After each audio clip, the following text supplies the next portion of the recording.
Hi, my name's Eric. In today's video, I'm going to be unboxing and testing the Shure MOTIV MVI digital audio interface. The voiceover for this video is going to be recorded on the SM7B plugged directly into the Shure MOTIV MVI without any inline preamps going, like an SE Dynamite or a Cloudlifter.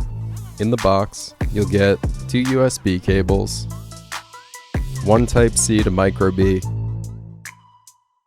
and 1 micro B to Type A. You'll also find a limited warranty card, a few manuals, and that's about it, other than the interface, of course.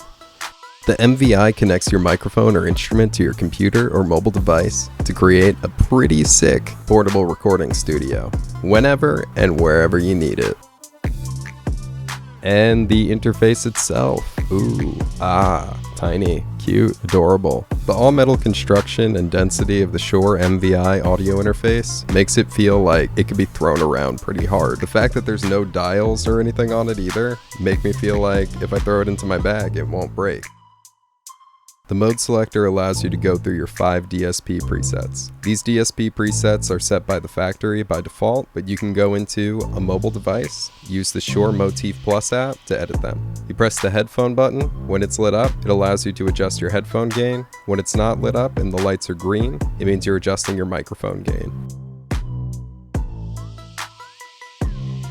There's also a mute switch. If you press and hold the mute switch for 3 seconds, it engages phantom power. Just a quick note, I am connected to the iPad over Type-C directly, and 48 volts of phantom power was working on my condenser microphones.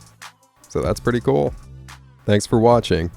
Stay tuned for next week's video, where I'm going to be unboxing a USB microphone.